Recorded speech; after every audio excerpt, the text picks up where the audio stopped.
Terima kasih Anda masih bersama kami dalam Sapa Indonesia Pagi, Saudara. Untuk mengawal pansus hak angket pemakzulan Bupati Pati Sudewo, Aliansi Masyarakat Pati Bersatu mendirikan posko di depan kantor DPRD Pati. Posko dibuat warga untuk menerima pengaduan masyarakat soal kebijakan Bupati. Selain itu, posko ini juga digunakan untuk menerima pengaduan masyarakat yang menjadi korban kekerasan aparat saat aksi unjuk rasa pada 13 Agustus yang lalu.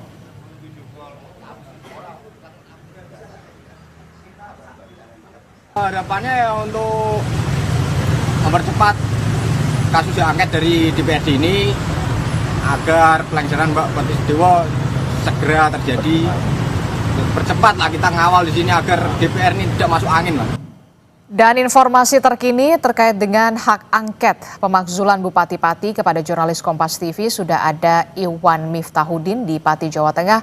Selamat pagi Iwan. Iwan, apa saja yang akan menjadi fokus pembahasan dalam rapat pansus hak angket hari ini dan siapa saja yang kemudian dipanggil dan juga diperiksa hari ini?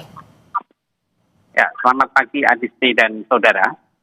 Pagi ini pansus hak angket DPRD Kabupaten Pati kembali akan menggelar rapat yang sebelumnya sempat ditunda karena ada rangkaian acara hari ulang tahun kemerdekaan RI yang ke-80, dan hari ini rencananya akan memeriksa dari Badan Pengelola Keuangan Aset dan Daerah Kabupaten Pati yang akan dimintai keterangan terkait tentang kenaikan pajak yang mencapai 250%. Meskipun kenaikan pajak ini sudah dibatalkan, namun DPRD tetap akan memintai keterangan kepada BPKAD dalam hal ini yang menjadi pengelola keuangan daerah.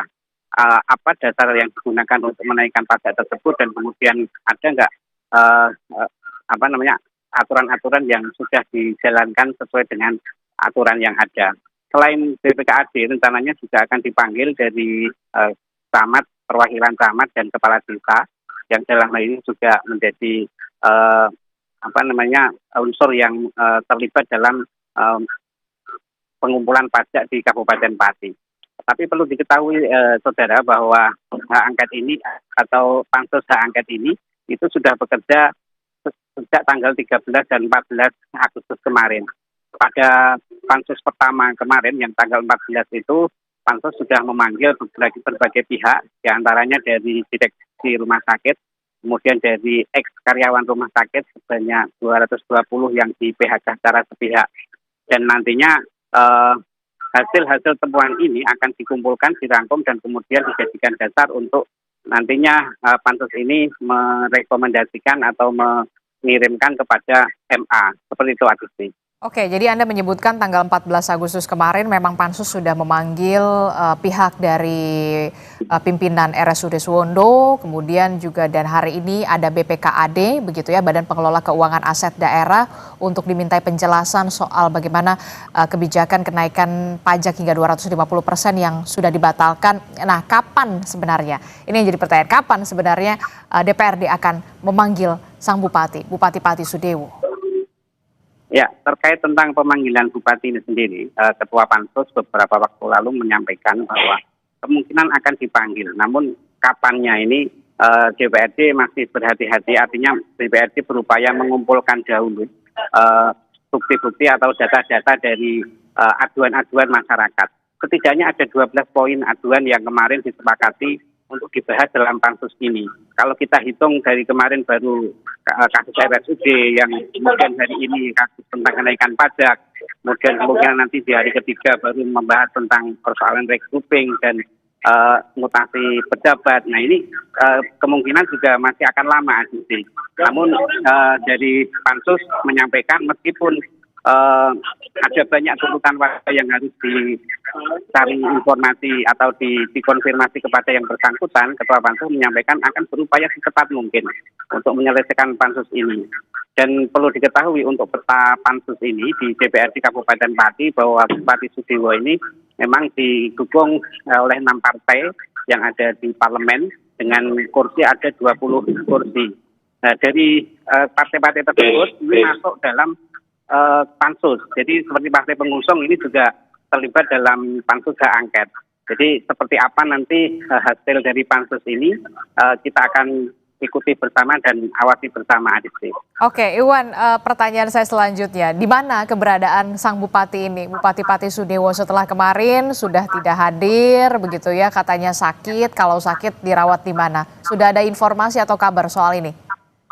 Ya, memang yang jadi pertanyaan masyarakat sejak tanggal 13 Agustus kemarin ini, Bupati Sudewo belum memunculkan diri atau menampakkan diri ke publik, dan ini menjadi pertanyaan banyak warga. Terlebih pada puncak peringatan hari ulang tahun kemerdekaan kemarin, Bupati yang harusnya menjadi inspektur upacara ini tidak kelihatan dan digantikan oleh Wakil Gubernur Jawa Tengah. Wakil Gubernur Jawa Tengah sendiri menyampaikan bahwa dia diutus oleh Gubernur Jawa Tengah untuk menggantikan Bupati yang pada kesempatan tersebut sedang meminta izin kepada Gubernur karena dikarenakan sakit. Nah, mengenai keterangan sakit kemudian dirawat di mana, ini belum ada informasi lebih lanjut. Jadi kami yang ada di Kabupaten Pati ini juga masih mencari-cari informasi apakah beliau itu dirawat di Pati atau di luar Pati. Ini belum ada informasi yang valid seperti itu, Adisti. Oke, karena memang keberadaannya belum diketahui, lalu bagaimana dengan tugas-tugas? Apakah kemudian sudah didelegasikan kepada Wakil Bupati atau seperti apa? Ya, kemarin Wakil Gubernur Jawa Tengah, Pak Yasin Maimun, ini selain memimpin upacara kemerdekaan di Pati, ini juga sekaligus mengkomunikasikan dengan Forkopimda dan memastikan bahwa pelayanan kepada masyarakat di Kabupaten Pati harus tetap berjalan. Jangan sampai dengan adanya dinamika yang terjadi di kabupaten ini, kemudian pelayanan menjadi terganggu. Dan untuk petugas sementara yang ditunjuk menggantikan Bupati ini adalah Wakil Bupati Pati, Wisma Chandra, yang nantinya mereka akan Wakil Bupati ini akan mengambil tugas-tugas Bupati yang agar melayani masyarakat Pati tidak terganggu, pelayanannya tidak terganggu. Adisti. Oke, baik, ini pengawasan masih terus dan juga pengawalan masih terus dilakukan oleh masyarakat Pati. Terima kasih informasinya jurnalis Kompas TV Ihwan Miftahudin melaporkan langsung dari Pati, Jawa Tengah.